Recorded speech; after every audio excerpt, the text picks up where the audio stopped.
Olá, com um pouco de atraso hoje, mas vamos começar. Hoje tem muita coisa para passar para vocês e eu não vou enrolar muito nas minhas introduções. A gente vai falar, né, sobre o que foi aqui ordenado no capítulo 27 do livro de Deuteronômio para o povo de Israel, mas a gente também vai ver algumas coisas que dizem respeito a nós, né, como gentios, porque a gente tem uma teologia meio rasa sendo pregada ultimamente, falando que a lei foi abolida, que a lei não vale de nada, que a lei não serve para os gentios e tudo mais. E aí a gente vai ver se isso de fato é verdade ou não. Boa noite para quem está chegando. E aí, então, a gente vai começar lendo no capítulo 27 a promulgação de uma solenidade que Moisés ele traz para o povo, e a gente depois vai ver isso sendo feito no livro de Josué, essa ordenança se cumprindo quando eles entraram na terra de Israel. E aí a gente vai ver depois sobre a maldição do Monte Ebal, o que significa essa maldição no Monte Ebal, né? Por que ela tem importância, qual o significado dela, e se de fato a lei tem ou não maldição, né? Vocês devem ler o Novo Testamento, vocês devem saber que a maldição ela foi tirada da lei, mas tem muita gente que confunde, acha que a lei era maldita, tem gente que acha que foi a lei que foi tirada. Então a gente vai aqui, com base bíblica, ver de fato o que o Senhor estabeleceu, certo? Bom, vamos ler aqui os 10 versículos, os 10 primeiros versículos, só para trazer para vocês a instrução, né, que Moisés tinha deixado junto com os anciãos em Israel. Então, no versículo 1 diz: Moisés e os anciãos de Israel deram ordem ao povo, dizendo: guarda todos estes mandamentos que hoje te ordeno. No dia em que passares o Jordão, a terra que te der o Senhor, teu Deus, levantar-te-ás pedras grandes e as caiarás.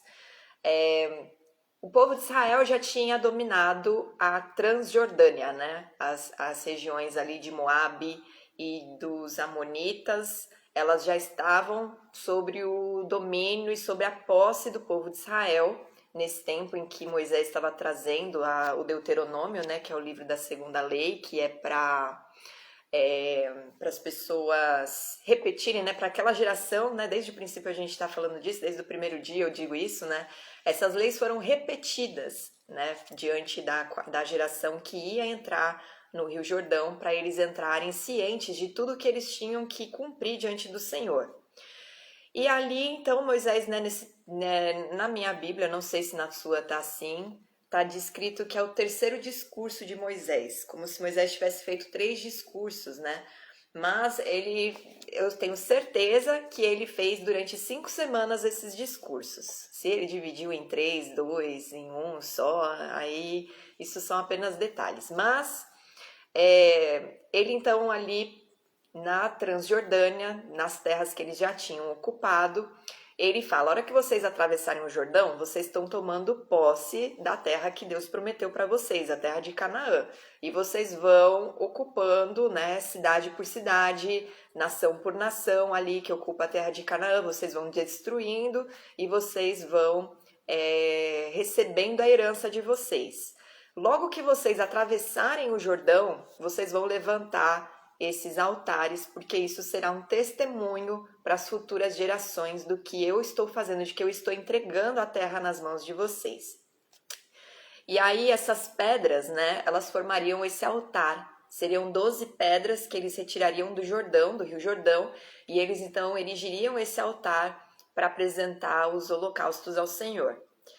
Havendo passado, escreverás nelas todas as palavras desta lei para entrares na terra que te dá o Senhor teu Deus, terra que mana leite e mel, como te prometeu o Senhor Deus de teus pais.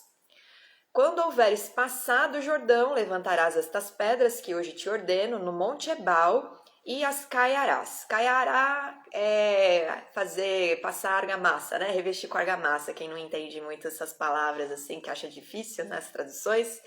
Ali edificarás um altar ao Senhor teu Deus, altar de pedras, sobre as quais não manejarás instrumentos de ferro. Essa era uma ordenança que Deus tinha deixado, né, para as construções de altares, que as pedras teriam que ser pedras que eles consideram, traduzem, né, como pedras toscas. São pedras que não são lavradas. Os homens iam pegar a pedra do jeito que ela estava, eles iam ali erguer o altar. Não ia ter nenhum manuseio para deixá-la lisinha, para deixá-la com forma, nada disso.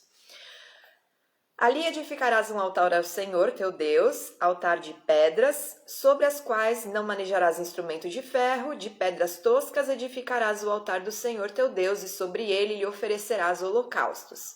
Também sacrificarás ofertas pacíficas. Ali comerás e te alegrarás perante o Senhor, teu Deus. Nestas pedras escreverás muito distintamente as palavras todas desta lei. Falou mais Moisés juntamente com os sacerdotes levitas a todo o Israel, dizendo: Guarda silêncio e ouve, ó Israel. Hoje vieste a ser povo do Senhor teu Deus. Portanto, obedecerás à voz do Senhor teu Deus e lhe cumprirás os mandamentos e os estatutos que hoje te ordeno. Então ali Moisés estava falando para eles: presta atenção, porque hoje vocês se tornaram um povo de Deus. Vocês estão entendendo o que isso significa? Vocês foram separados para ser uma nação santa, separada, eleita, para trazer ao conhecimento dos povos o nome do Deus Altíssimo, do Criador dos céus e da terra. Vocês têm uma aliança com eles e vocês devem seguir todos os estatutos e os mandamentos. As leis escritas ali naquelas pedras estavam de testemunho de que aquilo era o contrato, né? A gente já viu isso, que a Torá foi dada como um contrato de aliança entre Deus e os homens. Era necessário que eles cumprissem a lei, porque elas iam direcioná-los, né, ao cumprimento de toda a promessa de Deus que foi dada a Abraão, de que ele seria pai de multidões e de que ele receberia uma herança que seria eterna, né? Então, o que Moisés deixou instruído e que Josué cumpriu? Eles iam ultrapassar as margens do Rio Jordão e eles pegariam essas pedras, eles levariam ao Monte Ebal, construiriam um altar, nessas pedras eles escreveriam toda a lei e ali eles festejariam, né? Com alegria eles apresentariam sacrifícios de ofertas pacíficas.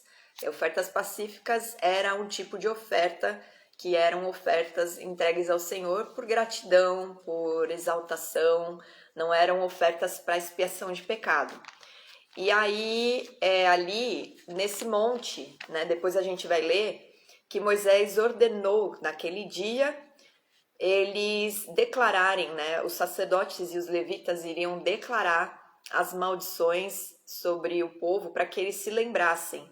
Aquilo seria um testemunho diante das montanhas ali de que o povo estava fazendo aliança e o descumprimento da aliança traria sobre eles uma consequência. Vamos ler em Josué, só para vocês terem o conhecimento, né, de que isso foi cumprido através da vida de Josué. Então a gente vai ler alguns trechinhos de Josué no capítulo 1. A partir do versículo 10, você tem a preparação do povo para atravessar o Jordão. Josué, então, ordena aos príncipes do povo, né, para instruir cada um a sua tribo: passai pelo meio do arraial e ordenai ao povo, dizendo: provede-vos de comida, porque dentro de 3 dias passareis este Jordão para que entreis na terra que vos dá o Senhor vosso Deus para possuirdes. Falou Josué aos Rubenitas e aos Gaditas e a meia tribo de Manassés, dizendo: lembrai-vos do que vos ordenou Moisés, servo do Senhor, dizendo: o Senhor vosso Deus vos concede descanso e vos dá esta terra. Vossas mulheres, vossos meninos e vosso gado fiquem na terra que Moisés vos deu deste lado do Jordão. Essas 2 tribos e meia, né, elas tinham ficado com a porção, né? A herança delas estava na Transjordânia, nessas regiões que eles tinham dominado. E o povo tinha pedido, né? Essas tribos tinham pedido esses pedaços de terra por causa do gado deles, para poder apacentar o gado, o rebanho. E aí Moisés, ele questionou, no princípio ele não gostou muito da ideia deles de ficarem ali, porque ele entendeu que eles queriam permanecer ali e não ajudar o resto do povo a entrar na terra, que era a promessa de Deus. A promessa de Deus estava depois do Jordão e não antes.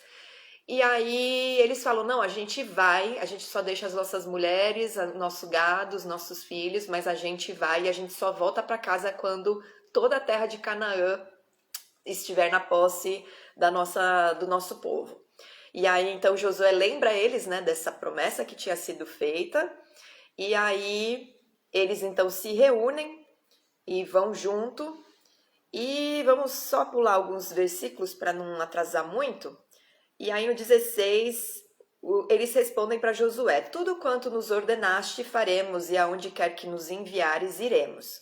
Como em tudo obedecemos a Moisés, assim obedeceremos a ti. Tão somente seja o Senhor teu Deus contigo, como foi com Moisés. Todo homem que se rebelar contra as tuas ordens e não obedecer às tuas palavras em tudo quanto lhe ordenaste será morto. Tão somente ser forte e corajoso. Eles, na verdade, repetiram, né? Quando eles falaram ser forte e corajoso para Josué, eles estavam repetindo o que Deus falou para Josué, né? Que Deus, quando o enviou e falou para ele conduzir o povo, logo depois da morte de Moisés, ele falou para Josué ser forte e muito corajoso, para teres o cuidado de fazer segundo toda a lei que meu servo Moisés te ordenou. Dela não te desvies, nem para a direita, nem para a esquerda, para que sejas bem-sucedido por onde quer que andares. Esse versículo é o 7 desse mesmo capítulo. E aí, no capítulo 3, a gente tem a passagem deles pelo Jordão. Passaram-se os 3 dias, né?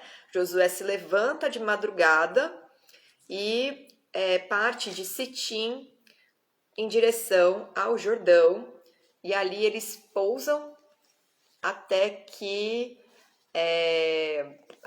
os 3 dias passam, e então Josué não, peraí.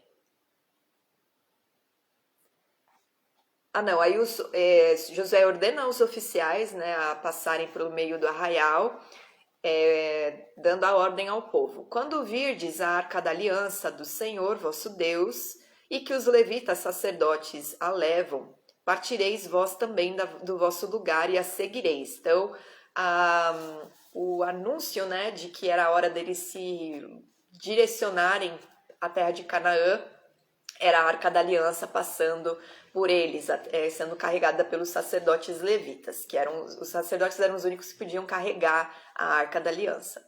Contudo, haja a distância de cerca de 2.000 côvados entre vós e ela. Isso é importante porque a Arca da Aliança, ela carrega a glória de Deus, né? Era ali que estava a presença de Deus. E diante da Arca da Aliança, no Santo dos Santos, só entrava o sumo sacerdote limpo, purificado dos seus pecados, para interceder em favor do povo e para interceder pela vida dele também. Então, não era qualquer pessoa que podia ter contato com a Arca da Aliança, porque ali carregava a glória de Deus. Um homem em pecado, ele vai manifestar aquilo que está nele, que é a morte, né? Toda pessoa que está em pecado, ela está debaixo da morte, do jugo da morte. Então, quando ela entrava na presença de Deus, aquilo que estava nela se manifestava. Se ela estava limpa do seu pecado, ela estava em vida, ela permanecia na presença de Deus viva. Se ela estava em pecado, ela morria. Por isso que quando Deus se apresentou no Monte Sinai, e agora, né, nessa passagem aqui, ele ordena que o povo se purifique e se prepare, se santifique, para que a hora que a presença do Senhor estiver passando entre eles, o pecado deles não seja manifesto, né? E aí eles acabam morrendo na presença do Senhor. Então eles têm essa distância, né? E ele diz: não vos chegueis a ela para que conheçais o caminho pelo qual haveis de ir, visto que por tal caminho nunca passastes antes. Disse Josué ao povo: santificai-vos, porque amanhã o Senhor fará maravilhas no meio de vós. E também falou aos sacerdotes, dizendo: levantai a arca da aliança e passai adiante do povo. Levantaram, pois, a arca e foram andando adiante do povo. Então disse o Senhor a Josué: Hoje começarei a engrandecer-te perante os olhos de todo Israel, para que saibam que como fui com Moisés, assim serei contigo. Então os sinais, eles não aconteciam porque Josué era um super-homem, nem Moisés, né, fazia sinais, prodígios e maravilhas porque ele era um super-homem. Eles eram profetas do Senhor que foram usados para conduzir o povo, né? Foram eleitos pelo Senhor para conduzir o povo e para que o povo se submetesse a estes homens, Deus os engrandecia fazendo sinais e maravilhas através deles. Deus ele nunca entrega dom para o nosso próprio benefício, né? Sempre para o benefício dos outros. O fato deles verem o Moisés fazendo as obras lá, né? As pragas e depois no deserto ele conduzindo o povo, trazendo a lei e tudo mais, fez com que eles confiassem, né, que Moisés era o mediador entre Deus e os homens. E agora Josué também seria engrandecido para que o povo tivesse confiança de que eles estavam seguindo alguém que era mediador, né? Não foi mediador como Moisés foi, porque Moisés ele falava face a face com Deus, com Josué Deus não falava assim, mas ele foi responsável, ele foi o líder, né, nessa época para mediar o povo e para conduzir o povo em toda a conquista da terra de Canaã. E aí, no 8, ele ordena, né? Tu, pois, ordenarás aos sacerdotes que levam a arca da aliança, dizendo: Ao chegardes à borda das águas do Jordão, né, bem na margem, parareis ali. Então disse Josué aos filhos de Israel: Chegai-vos para cá e ouvi as palavras do Senhor vosso Deus. Disse mais Josué: Nisto conhecereis que o Deus vivo está no meio de vós, e que de todo lançará de diante de vós os cananeus, os heteus, os heveus, os ferezeus, os gigazeus, os amorreus e os jebuseus, que eram as nações que ocupavam a terra de Canaã. Eis que a arca da aliança do Senhor de toda a terra passa o Jordão diante de vós. Tomai, pois, agora 12 homens das tribos de Israel, um de cada tribo, porque há de acontecer que assim que as plantas dos pés dos sacerdotes que levam a arca do Senhor, o Senhor de toda a terra, pousem nas águas do Jordão, serão elas cortadas, a saber, as que vêm de cima, e se amontoarão. Tendo partido o povo das suas tendas para passar o Jordão, levando os sacerdotes a arca da aliança diante do povo, e quando os que levavam a arca chegaram até o Jordão e os seus pés se molharam na borda das águas, porque o Jordão transbordava sobre todas as suas ribanceiras todos os dias da cega. Esse tempo aqui que eles se transferiram para atravessar o Jordão era a primavera. E na primavera é uma estação chuvosa na região ali da terra de Israel. Então o rio ele estava cheio, né? Tem pessoas que querem, os cientistas, essas pessoas que querem meio que refutar as escrituras, elas querem provar que o Rio Jordão nessa época estava seco, que eles puderam passar porque na verdade a água estava na canela, mas só que não. Nessa época, essa estação era uma estação em que o rio estava em cheia. O que aconteceu é que quando a arca, né, os sacerdotes pisaram na margem, a água parou de correr, né? É como se a água, né? A arca ela estivesse fazendo uma barreira, tipo uma barragem mesmo. Então, toda a água que estava passando se secou e aonde estavam os sacerdotes com a Arca da Aliança, eles meio que fizeram uma barreira, mas na verdade era o poder de Deus, né? Não era eles, mas é como se eles estivessem ali fazendo essa barreira e a água se represou ali. Então todos eles passaram a pé enxuto e aí até que o último, né, israelita passou e então o Rio Jordão voltou a escoar a água e a se encher novamente.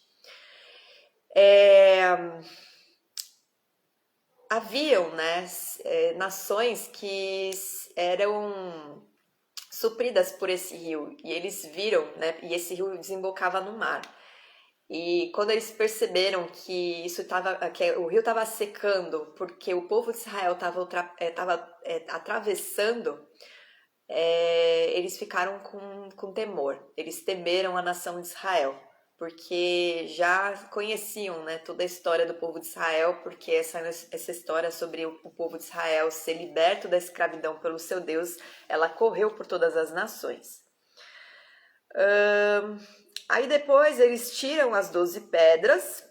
Eu vou meio que passar correndo aqui para a gente não ultrapassar muito horário, mas depois vocês podem ler o capítulo 4 e ter mais detalhes, né? Aí eu vou para o versículo 5. Passai adiante da arca do Senhor vosso Deus ao meio do Jordão, e cada um levante sobre o ombro uma pedra, segundo o número das tribos dos filhos de Israel. Então, cada homem que representava a sua tribo, eram 12, eles foram e pegaram as pedras do Rio Jordão para levar lá no Monte Ebal. Para que isto seja por sinal entre vós, e quando vossos filhos no futuro perguntarem, dizendo: que vos significam estas pedras? Então lhes direi que as águas do Jordão foram cortadas diante da arca da aliança do Senhor, em passando ela. Foram as águas do Jordão cortadas, estas pedras serão para sempre por memorial aos filhos de Israel. Aí eles tiraram essas 12 pedras, e em Gilgal se levantou uma coluna.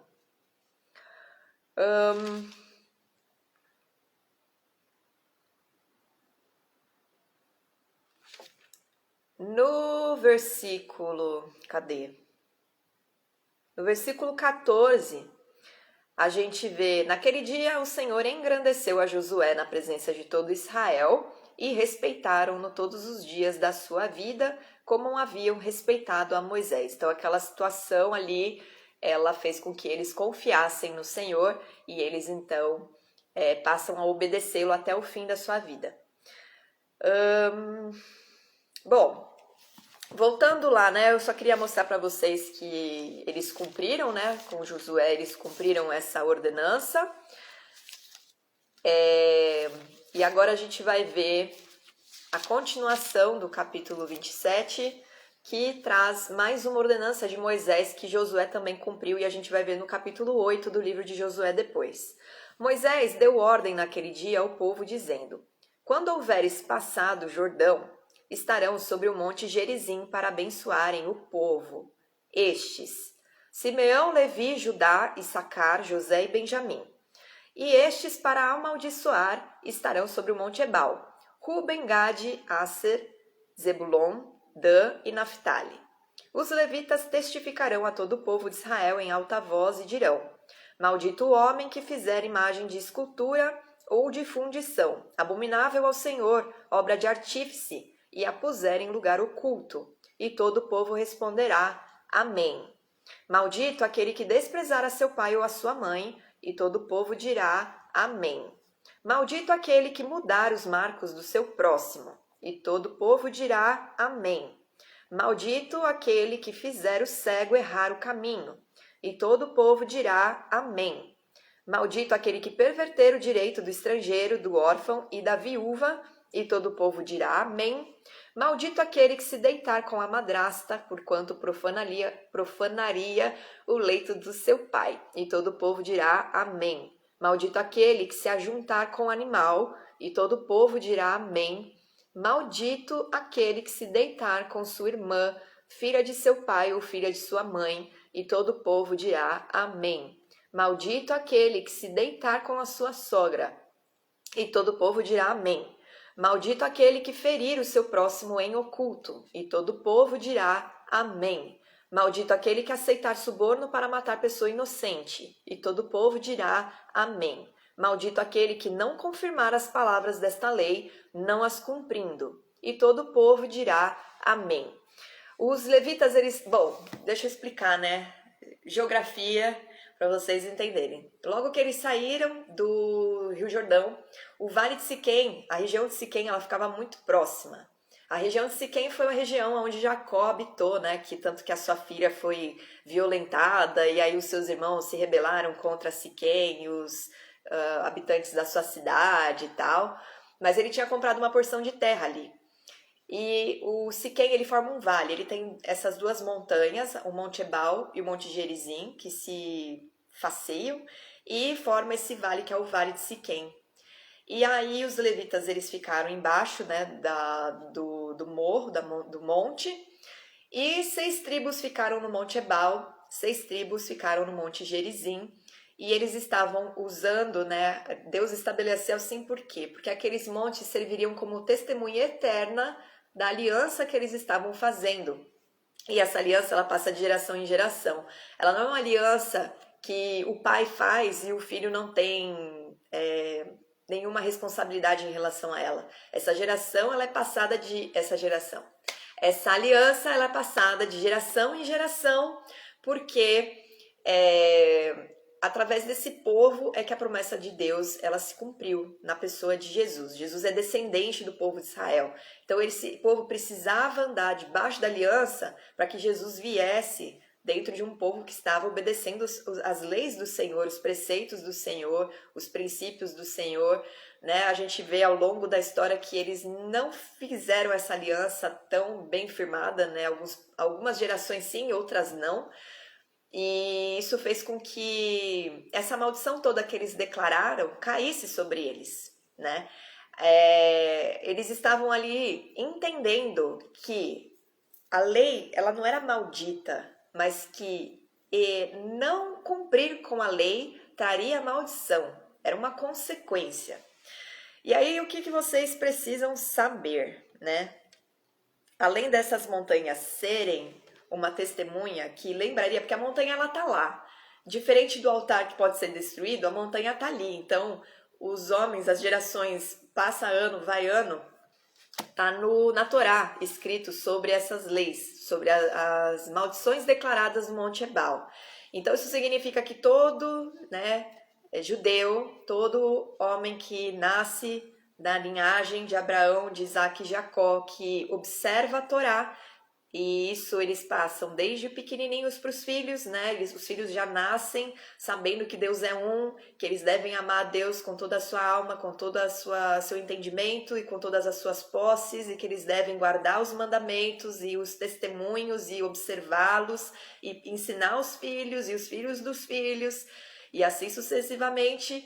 Então, eles sabem, eles olham para aquela montanha que está lá em Israel e eles se lembram que houve uma aliança feita com o Deus, Criador dos céus e da terra, que é o Deus de toda a terra, né? Como a gente viu aqui no versículo... acho que em Josué, na verdade, né? A gente viu ele se apresentando como o Senhor de toda a terra. E eles, então, têm essa aliança com o Senhor que eles devem observar.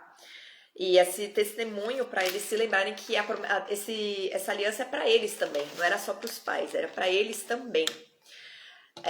Tanto a bênção como a maldição que Deus estabelece, né? Porque antes dele estabelecer a maldição, e depois a gente vai ver no capítulo 28 as bênçãos que decorrem de se cumprir as leis, né? A lei de Moisés, que na verdade é a Torá, que são as leis do Senhor.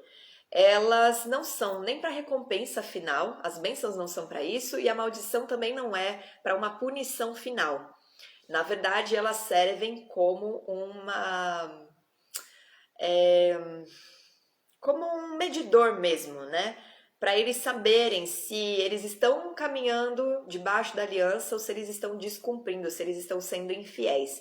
Então, se eles estão recebendo bênção na terra de Israel, se a terra está próspera, se há paz, se não há enfermidade, se não há praga, se não há fome, nem pestilência, nem espada, nem guerra, é porque eles estão observando a Torá e eles estão andando retamente. Se vem essas maldições, né? É sinal que eles precisam rever como eles estão agindo para se corrigir e para caminhar em retidão. A Torá ela nunca foi dada para trazer a maldição no sentido de dela ser maldita, dela trazer peso ou opressão. Até agora a gente observou os princípios e a gente viu quanto que eles são, na verdade, abençoadores e são para o bem dos homens, né? Só que a Torá, ela também, além de não ser maldita, ela não salva. Não é por causa das obras que os homens são salvos. E isso os judeus sabem. Por isso que eles faziam sacrifícios. Existe um versículo que diz que não existe perdão de pecados sem o derramar de sangue. No sangue há vida e é necessário que alguém morra por conta dos pecados. Deus estabeleceu o sacrifício para que um inocente morra no lugar do culpado. O princípio sempre foi esse, apontando para o que Jesus ia fazer, que seria o sacrifício perfeito. Nessa divisão aqui, né, tem uma curiosidade da divisão das tribos para subir nos montes, né? O Monte Gerizim, que era o Monte da Bênção, subiram as tribos que foram as que mais permaneceram observando a Torá, que são Simeão, Levi, que é a tribo dos levitas, né, que são os sacerdotes, os sumos sacerdotes, os homens que estudavam a Torá, ensinavam as tribos, né, a Torá, então eles guardaram mais. Judá é de onde vem Davi, né, que foi o rei que Deus ungiu e que era um rei segundo o coração de Deus e que Deus prometeu que o seu trono seria eterno e ele cumpre isso porque Jesus é o rei dos reis, ele reinará eternamente, ele é da linhagem de Davi, ele é chamado de raiz de Davi, não, é o renovo de Jessé, a raiz de Davi, se não me engano é essa expressão que está em Isaías. E Issacar, José, que é Manassés e Efraim, e Benjamim. Efraim acabou se corrompendo mais, né? Mas essas tribos elas seguraram mais assim a observância da Torá. As 6 tribos que estão no Monte Ebal, que é o monte que foi declarado, né, que os levitas olhavam e declaravam maldição, mas todo o povo falava amém, não era só o povo, eles não estavam recebendo maldição ali, eles estavam sendo alertados de que seriam malditos se eles fizessem, né, alguma transgressão que foi citada ali. Ruben, Gad, Asser, Zebulon, Dan e Naphtali foram as primeiras tribos a se dispersarem, tanto com os assírios quanto depois com a grande dispersão com a Grécia, né? Quando os gregos invadiram o território da Palestina. E aí, que mais que vocês precisam saber? As maldições, se vocês prestarem atenção, né? As leis, a maioria dessas leis eram leis que não tinha ninguém para ser testemunha do pecado, né? Eram leis que eles poderiam cometer ocultamente. Tanto que algumas ele até diz: maldito o homem que faz uma imagem de escultura, que fizer, né? Se você fizer uma imagem de escultura ou de fundição que é abominável ao Senhor, porque ele não quer que haja nenhum tipo de ídolo, né, dentro da terra de Israel, porque a terra toda e o povo era santificado ao Senhor, era separado ao Senhor, obra de artífice e a puser em lugar oculto. Aí tem um outro também que fala sobre fazer a coisa de forma oculta, que maldito aquele que ferir o seu próximo em oculto. Também tem maldito aquele que aceitar suborno para matar pessoas. Geralmente o suborno ele é feito às escondidas, né? Não é feito assim escancarado. A pessoa ela é subornada ali, escondidinha, e ela vai e comete o delito, faz o que pagaram ela para fazer. A maioria é de se deitar, né? Se deitar com a mãe, com a madrasta, com a irmã, com a sogra, tudo isso também é feito às ocultas. Então, aqui era para eles se lembrarem que qualquer transgressão traria maldição sobre eles, né? Tanto as que são visíveis, aquelas que os outros veem, como aquelas que são feitas no secreto, né? As escondidas. Agora a gente vai trazer para o nosso tempo, né? Para o tempo da nova aliança, toda essa instrução sobre maldição, né? Para entender de fato, a lei é maldita, a lei não é maldita, o que é maldito, o que não é maldito, temos que seguir a lei, não temos que seguir a lei, observar a lei ou não observar, gentil deve se circuncidar, gentil não deve se circuncidar, aquela parada toda. Lá em Gálatas 3, no versículo 17, o Paulo ele traz, né, uma crítica, na verdade, aos gentios que estavam congregando junto com os judeus na Galácia, que é a cidade dos Gálatas. Essa instrução ela estava sendo dada para ambos, né, judeus e gentios. Então a gente tem que ler esse livro de Gálatas entendendo o contexto ali. Todas as cartas não foram escritas só para gentios, como alguns interpretam. Não foi. Não é assim que você deve entender. As cartas elas eram dirigidas, hoje eu tô travando minha língua.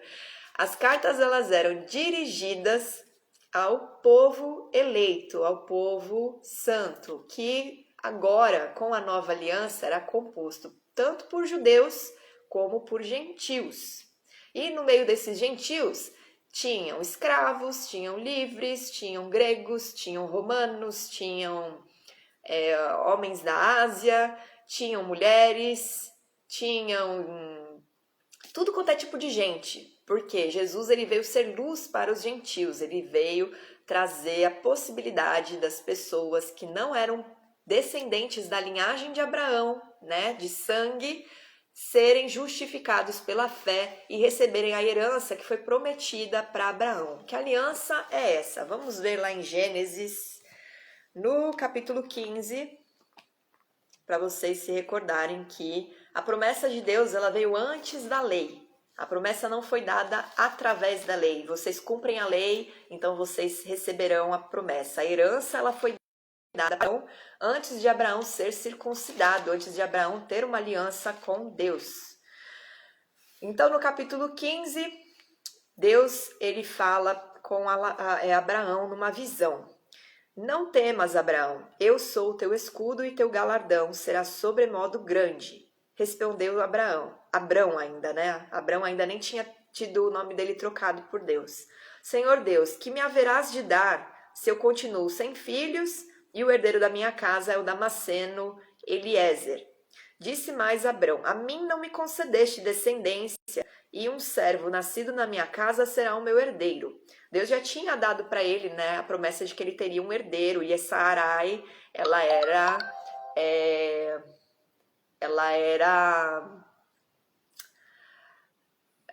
estéril.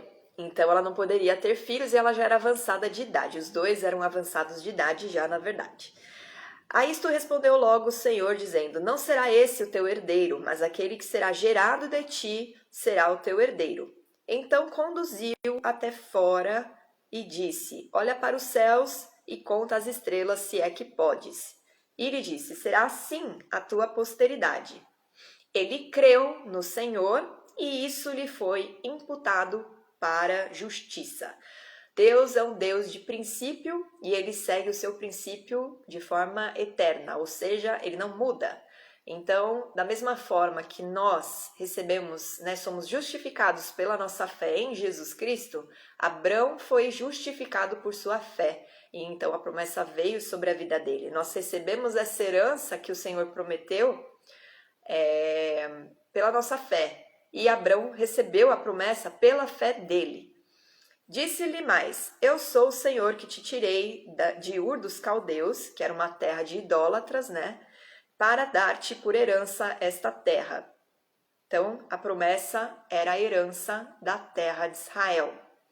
Perguntou-lhe Abrão, Senhor Deus, como saberei que hei de possuí-la?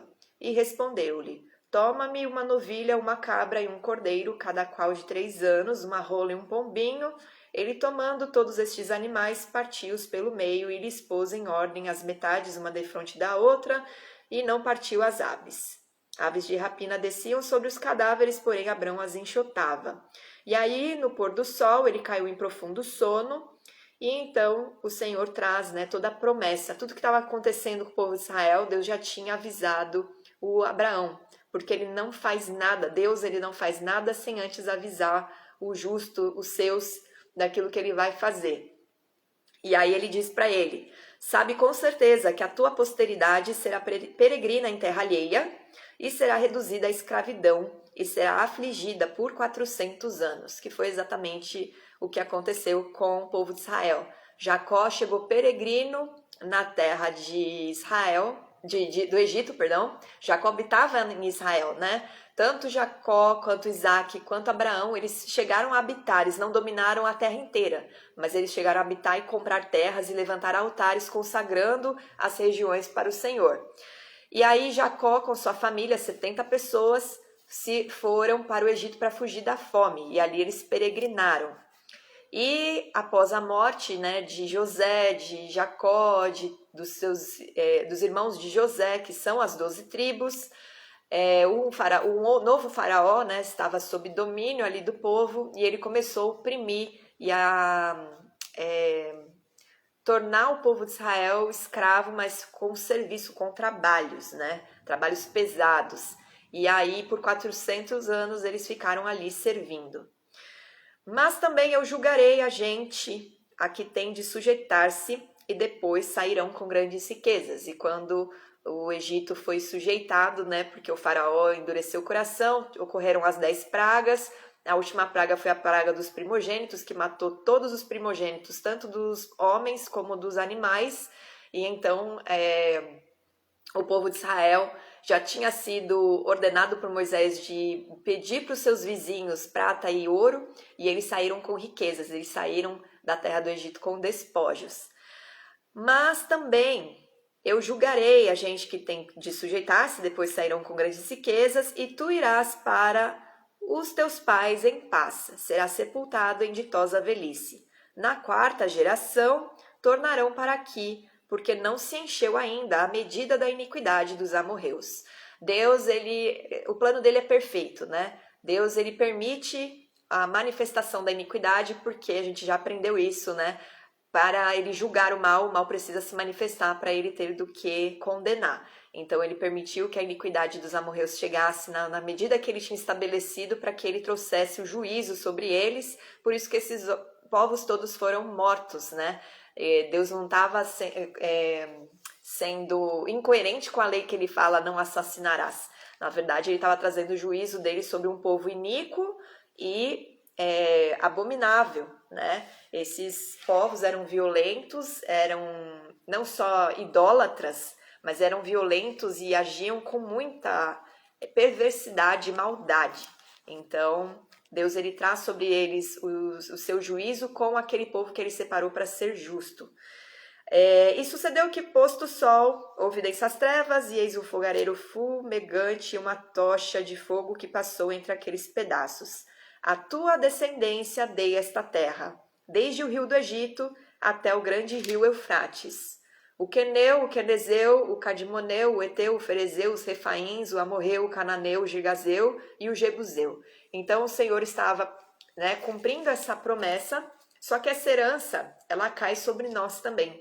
Nós nos tornamos co-herdeiros e coparticipantes dessa promessa que foi dada para Abraão e para os seus filhos, né, legítimos, a sua linhagem. E assim ele se torna pai de multidões pela fé, o pai da fé. Vocês já devem ter visto alguns trechos na Bíblia falando a respeito disso. Agora, lá em Gálatas 3:17, Paulo, né, na hora que ele traz a instrução e está, na verdade, trazendo uma bronca aqui para o povo que estava querendo dizer que precisava seguir a Torá para ser salvo, né? As obras de lei é que salvam. Eles estavam falando que os gentios tinham que se circuncidar, tinham que se tornar judeus para poder serem salvos e tudo mais. E aí Paulo, ele começa a explicar e reorientar com o ensino correto, né? Para eles se moverem debaixo da justiça do Senhor. E digo isto: uma aliança já anteriormente confirmada por Deus, a lei, que é a Torá, que veio 430 anos depois, não a pode abrogar, fazer cessar a existência, né? Abrogar significa isso. De forma que venha desfazer a promessa. Então, a gente leu aqui, né? Quando foi que a promessa foi dada? Foi dada muito antes da Torá ser apresentada no Monte Sinai. Ela foi entregue através de uma aliança com Abraão, que foi justificada pela fé dele. Ele creu e isso foi imputado por justiça, e Deus então sela essa aliança com ele, através da carne, né? Que ele depois estabelece a circuncisão antes da lei, mas era a aliança dele feita com as gerações de Abraão. Por isso que era necessário cortar a pele do prepúcio lá e todos os homens que eram da casa de Abraão fizeram isso para firmar a aliança, porque toda aliança também ela precisa derramar sangue para ser cumprida. Porque se a herança E que herança é essa? A herança na terra de Israel e a herança de ser, né, pertencente ao reino de Deus provém de lei, já não decorre de promessa, mas foi pela promessa que Deus a concedeu gratuitamente a Abraão. Então, através da promessa é que veio a herança, não veio por causa da lei. Ah, vocês vão cumprir a lei, então vocês terão uma herança. A lei não servia para isso. A gente já vai ver a finalidade da lei qual que era. Em Romanos 4:11, a gente tem o lance da circuncisão, por que ela foi dada. Então, em Gênesis 15:6, né, eu falei para vocês, ele creu no Senhor e isso lhe foi imputado por justiça, e então ele recebe a promessa da herança. Romanos 4:11, e recebeu o sinal da circuncisão como selo da justiça da fé, que teve quando ainda incircunciso, para vir a ser o pai de todos os que crescem, embora não circuncidados, que somos nós, a fim de que lhes fossem imputadas por justiça. Então, essa primeira aliança na carne, ela era feita para ser o selo da justiça da fé. Na nossa vida, essa aliança é feita através da carne de Jesus. Então, a gente não precisa se circuncidar, porque a nossa fé em Jesus já imputa em nós a justificação e nós somos salvos mediante a fé e somos selados com o sangue de Jesus e então nós passamos a ser povo santo de Deus, né? Nação eleita, povo eleito, co-herdeiros. Aí no 19 do capítulo 3 de Gálatas, ele diz assim: qual, pois, a razão de ser da lei? A lei foi adicionada por causa da transgressão, por causa das transgressões, até que viesse o descendente, que é Jesus, a quem se fez a promessa. Lá no Éden, quando Eva e Adão pecaram, foi dada uma promessa para a serpente que seduziu a Eva, dizendo que ele poria inimizade entre ela e a mulher e a sua descendência e o seu descendente, que pisaria na cabeça da serpente, enquanto que a serpente feriria o seu calcanhar. Jesus foi ferido no calcanhar quando ele foi pendurado no madeiro, mas ele pisou na cabeça da serpente quando ele ressuscita e ele toma a chave da morte das mãos do inferno e lança fora o príncipe desse mundo, né? E ele então passa a ser aquele que governa nos céus, na terra e debaixo dela. Ora, antes, né? Vou repetir o versículo 19 para completar ele. Então, qual, pois, a razão de ser da lei? A lei foi adicionada por causa das transgressões, até que viesse o descendente, que é Jesus, a quem se fez a promessa e foi promulgada por meio de anjos, pela mão de um mediador. No Monte Sinai, né, Deus declarou os 10 mandamentos ali e Deus trouxe, né, ao conhecimento de Moisés, no Monte Sinai, toda a lei, e os judeus creem que ela foi trazida pelos mensageiros do Senhor, os anjos, diante de Moisés, e Moisés é esse mediador que promulgou toda a Torá, a lei, para o povo de Israel. E por que isso? É porventura a lei contrária às promessas. Aliás, pulei de novo. Ora, o mediador não é de um, mas Deus é um. É porventura a lei contrária às promessas de Deus? De modo nenhum. Porque se fosse promulgada uma lei que pudesse dar vida, pudesse dar salvação, porque a aliança, né, que a gente tem com Deus através de Jesus, ela nos dá vida no Espírito, ela vivifica o nosso Espírito, ela nos faz uma nova criatura e nos dá vida eterna. A Torá, ela não tem esse poder. A Torá, ela só tem o poder de revelar o pecado, revelar as transgressões.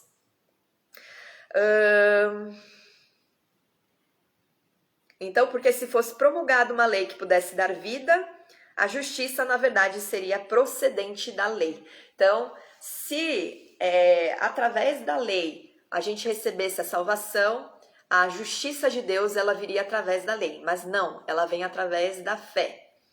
Mas a Escritura encerrou tudo sob o pecado para que, mediante a fé em Jesus Cristo, fosse a promessa concebida aos que creem. Então, essa promessa, ela passa a não só ser da linhagem de Abraão, do povo de Israel, mas ela também passa a ser para todo aquele que crê, o gentil que crê nela, seja escravo, seja livre, seja mulher, seja homem, seja grego, romano, seja lá o que ele for, ele recebe a salvação, a vida eterna, se ele crê.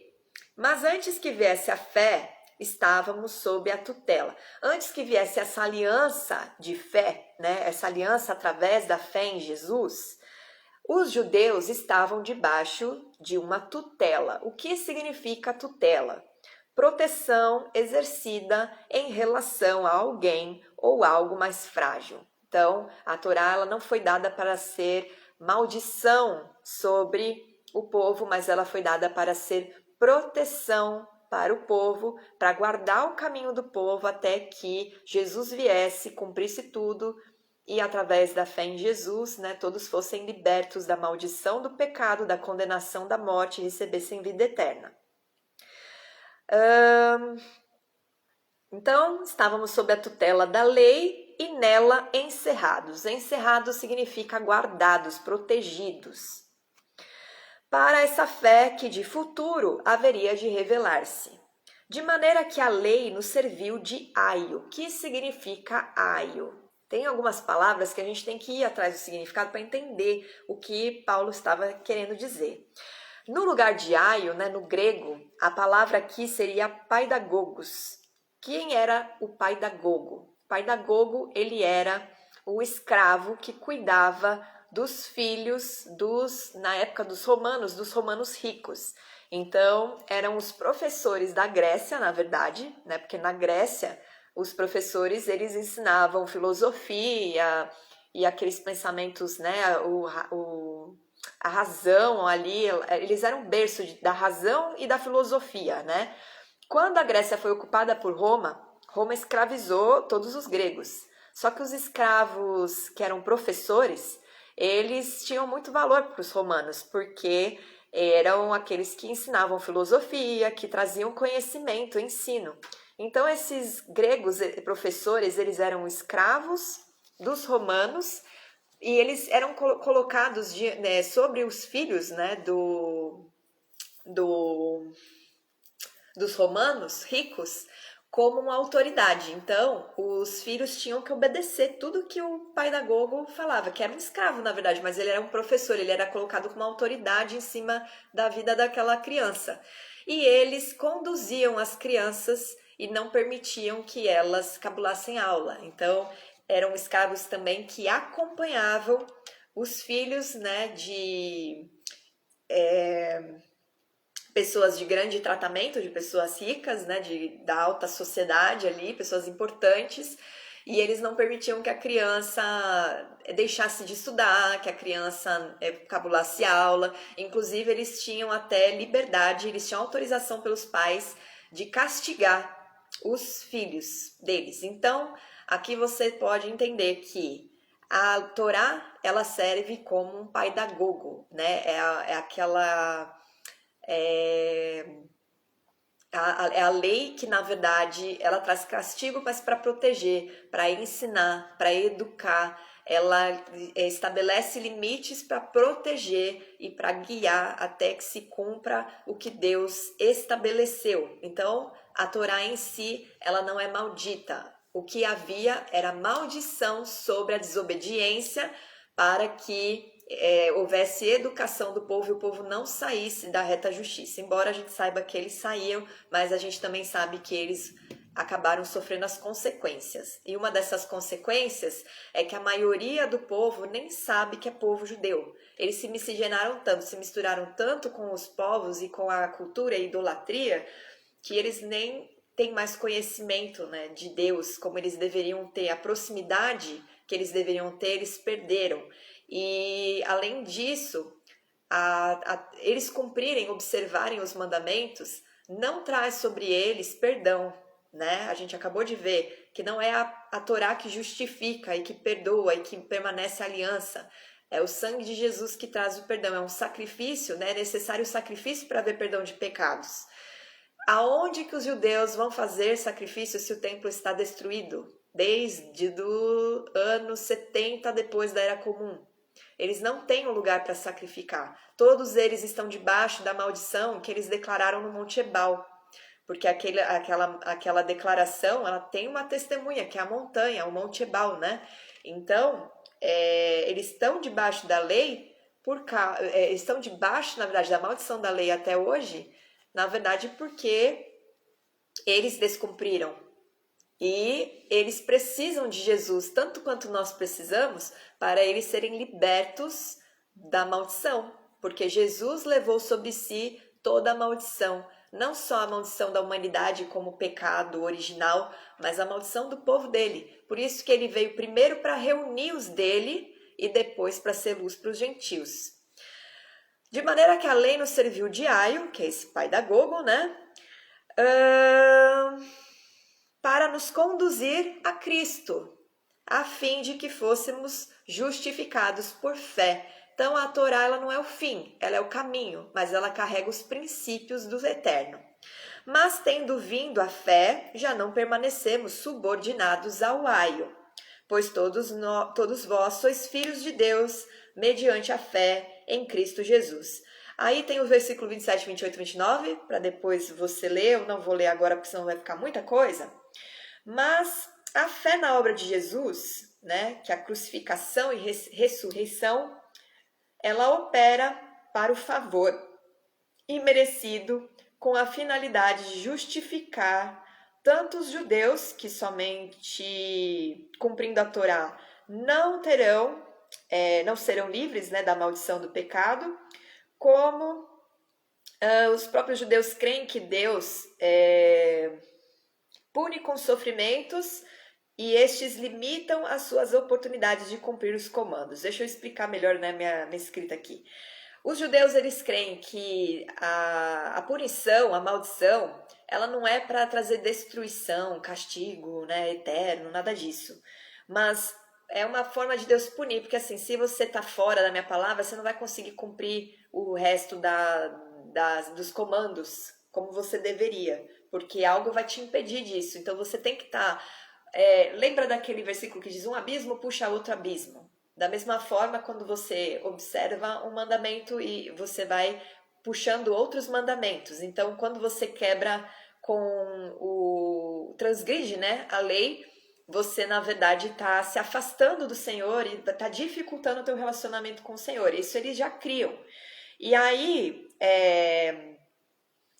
aqui você percebe que só cumprir a Torá, então, não é o suficiente, porque se fosse o suficiente, se eles descumprem um comando, né, e eles são considerados malditos, se eles cumprissem outro, então, beleza, né, tá perdoado. Mas não é assim. A lei em si, ela não salva e ela não perdoa. Ela é só uma instrução, ela é só uma forma deles saberem se eles estão ou não andando segundo os princípios do reino de Deus e debaixo da palavra da justiça do Senhor. Então, a fé na obra de Jesus, né? A obra de Jesus é a crucificação e a ressurreição. A obra dele é essa, a obra dele não é pregar amor, a obra dele é estabelecer o reino de Deus na terra. Fique muito claro isso. Essa fé, ela opera para o favor imerecido, com a finalidade de justificar tanto os judeus, que sabem que só cumprir Torá não salva, não liberta do pecado, quanto para os gentios. Sendo assim, somente o derramar de sangue através do sacrifício liberta da maldição. Os judeus não têm mais lugar para sacrificar. Jesus é o único caminho para libertar da maldição do pecado pela quebra de aliança, né? A aliança que os judeus tinham. Ele é o único que pode restaurar uma aliança que eles mesmos romperam. Então Jesus, ele veio para os dele primeiro e para nós, né? Para ser luz para nós e também nos dá esse direito de salvação. Ele mesmo se fez maldito quando ele se pendurou no madeiro, porque a gente já viu em Deuteronômio que tem um trecho escrito que maldito é aquele que é pendurado no madeiro.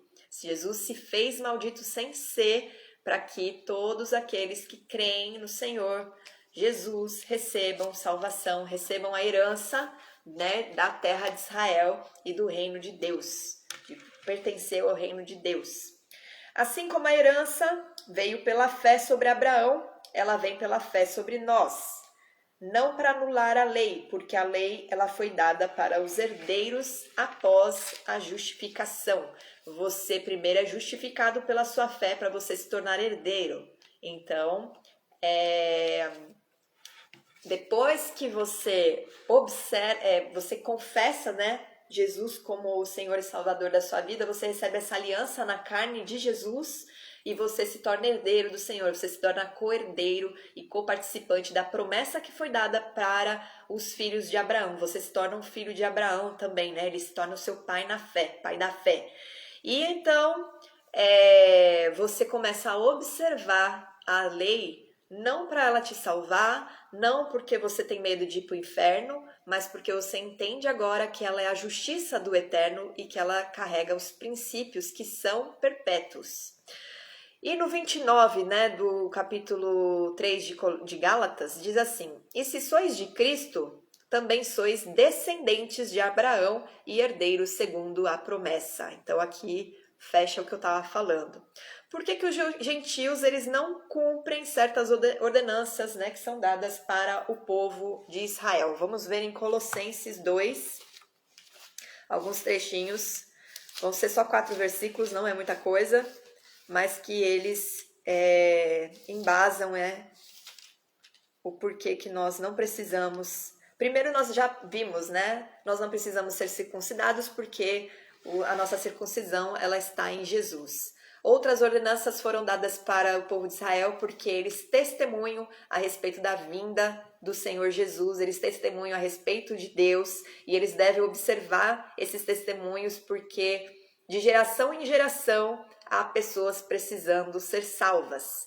Nós observamos a palavra de Deus porque ela é perpétua e é uma forma da gente testemunhar que Jesus é o cumprimento de toda a palavra também. Se ela fosse abolida, como que você ia justificar a tua fé não, mas como você iria justificar os teus valores, os teus princípios, com base em que você iria viver? No capítulo 2, então, no versículo 10, fala assim: Também nele estáis aperfeiçoados. Jesus, né? Aqui Paulo está falando de Jesus para os colossenses. Ele é o cabeça de todo principado e potestade. Existe principado e potestade nos céus e existe principado e potestades que regem esse mundo, que são os espíritos malignos, são as trevas. Então, Jesus ele está acima de todos eles. Nele também foste circuncidado, não por intermédio de mãos, mas no despojamento do corpo da carne, que é a circuncisão de Cristo, que era o que eu estava explicando para vocês. Tendo sido sepultados juntamente com ele no batismo, no qual igualmente fostes ressuscitados mediante a fé no poder de Deus que o ressuscitou dentre os mortos. Por que você faz o batismo de arrependimento, que é a imersão nas águas? Por que você tem que imergir nas águas para receber uma nova vida? Porque você está sepultando o seu velho homem que estava condenado ao pecado, à morte, à corrupção da carne, à concupiscência da carne, a tudo aquilo que o pecado de Adão e Eva trouxe, né, sobre a sua vida. Você morre e você ressuscita em Cristo e recebe a vida eterna. Você é selado nesse momento também. E a vós outros que estáveis mortos pelas vossas transgressões e pela incircuncisão da vossa carne. Então aqui são os gentios, né? Porque os circuncisos só eram aqueles que observavam a Torá e que tinham aliança feita com Deus, que eram da linhagem de Abraão, descendentes, né? Até tiveram alguns estrangeiros que se tornaram povo de Deus, mas eles se circuncidaram e então fizeram essa aliança e observavam toda a Torá. E aqui ele está passando para os gentios que antes eles transgrediam e antes eles eram incircuncisos, então eles não tinham aliança com Deus, eles eram totalmente afastados de Deus. Ele então vos deu juntamente com ele, perdoando todos os nossos delitos, tendo cancelado o escrito de dívida que era contra nós. E aqui ele está se referindo aos judeus, né? O escrito de dívida, que era essas leis que eles declararam que maldito era se eles se descumprissem alguma lei daquelas. e que constava de ordenanças, né? Foram acrescentadas alguns dogmas e algumas leis, na verdade, orais que não existiam na Torá. Foi, né, trazido pelos fariseus, pelos saduceus e tudo mais. O qual nos era prejudicial. Removeu-o inteiramente, encravando-o na cruz e despojando os principados e as potestades publicamente, os expôs ao desprezo, triunfando deles na cruz. Então Jesus, ele removeu a maldição que havia sobre o povo de Israel por conta da quebra de aliança deles. E a maldição, ela é tirada de sobre os judeus quando eles creem em Jesus. Gálatas 3,13 diz: Cristo nos resgatou da maldição da lei. Não foi da lei em si, mas da maldição da lei. A lei não é maldita. Ele não resgatou da lei. Ele fala, ele resgatou da maldição da lei, da consequência de se transgredir as instruções do Eterno, que era usada como um pedagogo, como alguém colocado ali como autoridade para cessear e para proteger até que viesse a promessa através da fé, fazendo-se ele próprio maldição em nosso lugar, porque está escrito, maldito todo aquele que foi pendurado em madeiro. No Daniel 9, versículo 11, Daniel está tendo uma revelação, né, trazida pelos anjos após ele interceder a respeito do cativeiro que já estava findando o tempo, né, o prazo. E ele diz assim: sim, todo Israel transgrediu a tua lei, desviando-se para não obedecer a tua voz. Por isso, a maldição e as imprecações que estão escritas na lei de Moisés, servo de Deus, se derramaram sobre nós, porque temos pecado contra ti. Então, todo Israel precisa de Jesus, assim como nós, para serem libertos da maldição da lei. Em Mateus 5,17, Jesus fala o seguinte: não penseis que vim revogar a lei ou os profetas. Não vim para revogar, não vim para anular. Eu vim para cumprir. Porque em verdade vos digo, até que o céu e a terra passem, nenhum i ou tio jamais passará da lei, até que tudo se cumpra. Aquele, pois, que violar um destes mandamentos, posto que dos menores, e assim ensinar aos homens, será considerado mínimo no reino dos céus. Aquele, porém, que os observar e ensinar, esse será considerado grande no reino dos céus. Para que Jesus ia falar isso se a lei ia ser abolida? Não faz o menor sentido ele falar que aquele que ensinar,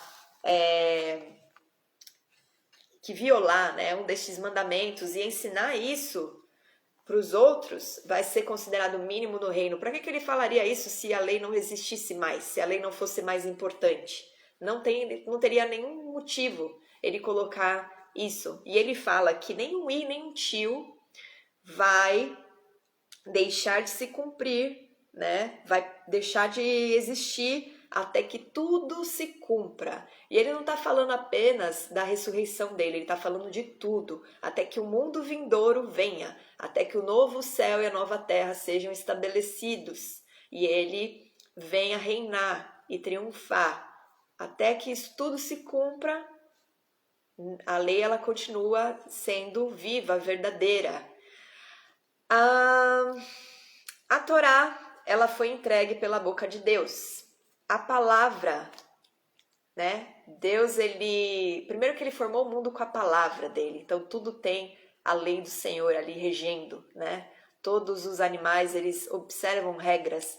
Nós precisamos observar regras para que haja harmonia. Deus criou o mundo com harmonia. Para se ter harmonia é necessário você viver debaixo de regras. Não tem como você querer uma anarquia e não enxergar que isso vai ter caos como consequência. Imagina todo mundo, cada um fazendo do jeito que bem entende. O caos que isso seria, se não existem regras para se estabelecer harmonia e paz. Agora, Deus, ele também entregou com a sua própria boca os mandamentos no Monte Sinai. E tudo aquilo que ele decreta é perpétuo. Jesus, ele é a palavra em ação. Ele é o verbo. Ele é o verbo encarnado. Ele é a palavra de Deus que virou carne, que veio em homem para cumprir a promessa que ele deu desde o princípio. Tudo se cumpre em Jesus. Por isso que abolir a lei, abolir a Torá, é tirar o fundamento que é o próprio Jesus Cristo. E aí a gente vai ler em Jeremias 31, 33, uma profecia. E aí vocês, com o cérebro inteligente de vocês, que eu sei que vocês são muito inteligentes, né? Todo mundo quer ter a razão junto com a fé e não tá errado, né? O Senhor, ele nos deu inteligência, só que a gente não pode ser soberbo de achar que a gente sabe tudo. A gente tem que buscar a sabedoria e o conhecimento do Senhor e comprar, né? Compra a verdade e também a sabedoria e o conhecimento e a justiça do Eterno, você deve viver debaixo dela, porque essa é a verdadeira sabedoria. E em Jeremias 31, no versículo 33, Deus ele estabelece o seguinte através desse profeta: porque esta é a aliança que firmarei com a casa de Israel, depois daqueles dias, diz o Senhor. Na mente lhes imprimirei as minhas leis, também no coração lhes inscreverei. Eu serei o seu Deus, e eles serão o meu povo. Se a lei fosse para ser abolida, por que Deus ia dizer que depois, quando a nova aliança viesse e fosse firmada, que é Jesus, ele então imprimiria na mente e no coração as suas leis? Não faria o menor sentido as leis serem anuladas, certo? Em Romanos 6, versículo 18: uma vez libertados do pecado, fostes feitos servos da justiça. Aí tem um trechinho no 19, vou ler só o finzinho para não ficar muito longe. Então, assim, muito longo. Vocês já estão libertos do pecado, nós já fomos libertos do pecado. E agora nós somos servos da justiça. A justiça, ela vem de Deus e ela envolve as leis, os preceitos, os mandamentos, os testemunhos, os estatutos, os comandos, as ordenanças, a justiça, o juízo, tudo isso, tudo que é o Senhor. Ofereceis os vossos membros para servirem à justiça para a santificação. Como que você se separa do mundo? Com que norte você consegue saber se você está ou não separado do mundo? Porque se separar do mundo não é não beber e não se prostituir e não roubar, não matar, não é só isso. Inclusive isso são leis, né? Por que essas leis elas servem para você saber que você está fora do mundo, mas o resto das leis não servem? Tudo é princípio, a gente deve observar os princípios que cada regrinha ali que foi estabelecida para o povo de Israel carrega, porque são os princípios que nos fazem nos separar do padrão do mundo e caminhar no padrão do reino, porque é o princípio que rege o reino de Deus, a cultura do reino de Deus. Porque quando erais escravos do pecado, estáveis isentos em relação à justiça. Então, na época que nós éramos escravos do pecado, que nós pecávamos, né, que nós estávamos mortos espiritualmente, nós gentios, que nós tínhamos separação, né, nós não tínhamos amizade com Deus, porque o pecado é inimizade entre Deus e o homem, nós não tínhamos contato nenhum com Deus, nós não tínhamos acesso a Deus, porque nós não éramos povo dele, e ele só se manifestava para o povo dele. Então, antes nós éramos isentos dessa justiça, mas agora nós não somos mais. É isso que Paulo está dizendo. Agora, porém, libertados do pecado, transformados em servos de Deus, tendes o vosso fruto para santificação, para separação. Não se esqueça que santificar significa separar, se separar para Deus, né? Sair da contaminação do mundo, da escravidão do pecado e tudo mais, e caminhar com Deus, e debaixo dos seus preceitos e da sua justiça. Porque o salário do pecado é a morte, mas o dom gratuito de Deus é a vida eterna em Cristo Jesus, o nosso Senhor. Então, o dom que vem pela graça de Deus é a vida eterna. O salário, né, o preço que se paga pelo pecado, pela transgressão da lei, é a morte espiritual, é a morte eterna, né, a condenação no juízo. Mas o dom gratuito que vem do Senhor vem pela fé em Jesus Cristo e ele traz vida eterna sobre nós. Em Romanos 7, no versículo 7, diz: que diremos, pois? É a lei pecado? Agora eu vou substituir essas duas palavras, né, pela palavra que eu já trouxe para vocês no hebraico. Veja se vocês conseguem achar que a lei é pecado. É a instrução transgressão? Como que a instrução pode ser transgressão ao mesmo tempo? De modo nenhum, mas eu não teria conhecido o pecado senão por intermédio da lei, pois não teria conhecido a cobiça se a lei, a Torá, não dissera, não cobiçarás. Então, nós só temos conhecimento do que é pecado e do que não é, do que é transgressão, do que ofende a Deus por causa da lei estabelecida. Ela, para nós, é a nossa bússola, né? Ela nos orienta o que diante de Deus agrada e o que não agrada. No versículo 12 diz, por conseguinte, a lei ela é santa, ela é separada por Deus, e o mandamento santo e justo e bom. Todo mandamento, ele é santo, ele é justo e ele é bom, e ele é para o bem dos homens. Em Romanos 8, você deve meditar, né, em toda a instrução para que está ali, né, tudo o que Paulo diz ali, depois pegue Romanos 8 para ler. Um trechinho de Romanos 8, daqui a pouco eu vou ler, um versículo só.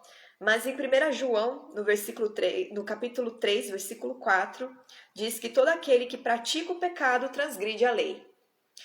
De fato, o pecado é a transgressão da lei. Então, a lei não tem como ser abolida, porque se você abolir ela, você não sabe se você está transgredindo ou não a lei. E se você agora é servo do Senhor, você é servo da justiça, e a justiça é exatamente a lei que ele estabeleceu.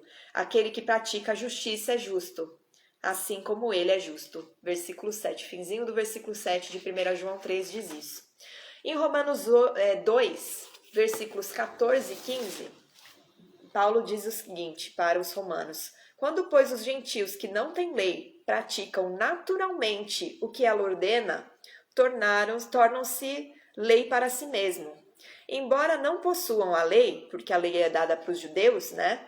Embora não possuam a lei, pois mostram que as exigências da lei estão gravadas em seu coração. E aí aqui a gente vê se cumprindo o que Deus ele estabeleceu em Jeremias 31, 33, que com a aliança que ele ia estabelecer através de Jesus Cristo, ele imprimiria a lei na mente e nos corações.